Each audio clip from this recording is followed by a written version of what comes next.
नमस्कार. आज आपण रसरशीत घरच्या साहित्यात तयार होणारी अगदी अर्ध्या तासात तयार होणारी अर्धा किलो जिलेबी एक वाटी मैद्यामध्ये तयार करणार आहोत.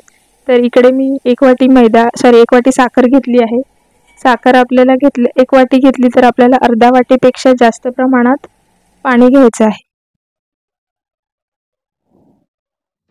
एक वाटी साखर, अर्धा वाटीपेक्षा जास्त प्रमाणात पाणी आणि इथे आपला पाक तयार होतोय. तर इथे मी 2 वेलची घेतली आहेत आणि त्याचं थोडंसं तोंड उघडायचं आहे, म्हणजे ओपन करून टाकायची आहे.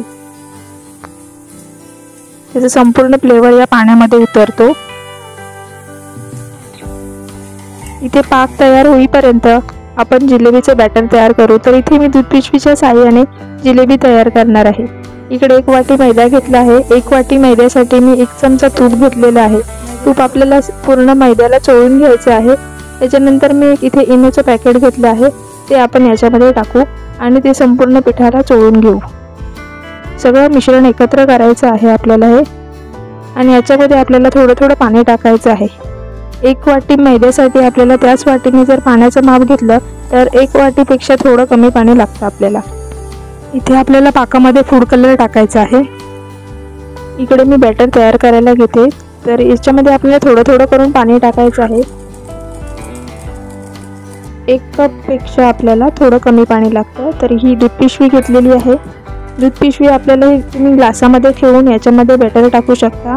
मी असं डायरेक्ट टाकत आहे. जर ग्लासामध्ये टाकलं तर इझिली आपण याच्यामध्ये बॅटर ओतू शकतो. तर अशा प्रकारे आपल्याला हे बॅटर आतमध्ये ओतायचं आहे. तर एक कॉर्नर कट करून घेऊ. तुमच्याकडे जर पायपिंग बॅग असेल तर तुम्ही पायपिंग बॅगच्या सहाय्याने जिलेब्या काढू शकता. इथे मी तेल गरम करत ठेवलं होतं. आपलं तेल गरम झालेलं आहे.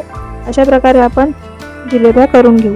मीडियम टू हाय फ्लेमवरती आपल्याला जिलेब्या काढायच्या आहेत. सोनेरी रंगावरती येईपर्यंत आपल्याला जिलेब्या तळून घ्यायच्या आहेत.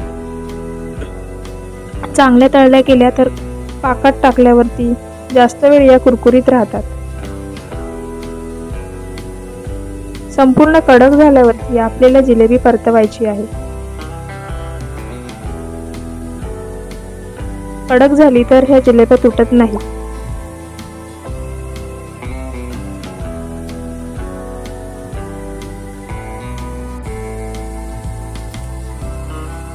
अशा प्रकारे आपल्याला जिलेब्या परतवायच्या आहेत.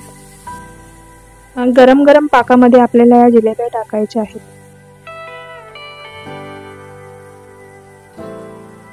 गरम जिलेबी गरम पाकामध्ये टाकून एखादा मिनिट आपल्याला ठेवायची आहे.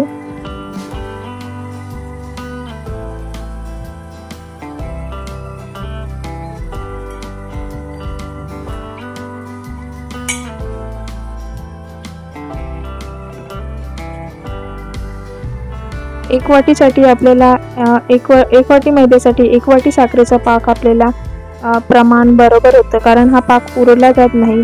सर्व जिलेब्यांना पाक बरोबर पुरतो आणि याच्या अर्धा किलो जिलेब्या तयार होतात. अतिशय कुरकुरीत आणि ज्युसी जिलेब्या तयार झालेल्या आहेत. तुम्हाला जर ही रेसिपी आवडली तर नक्की लाईक करा, शेअर करा आणि सबस्क्राईब करा. भेटूया अशाच एका नवीन रेसिपी सोबत. धन्यवाद.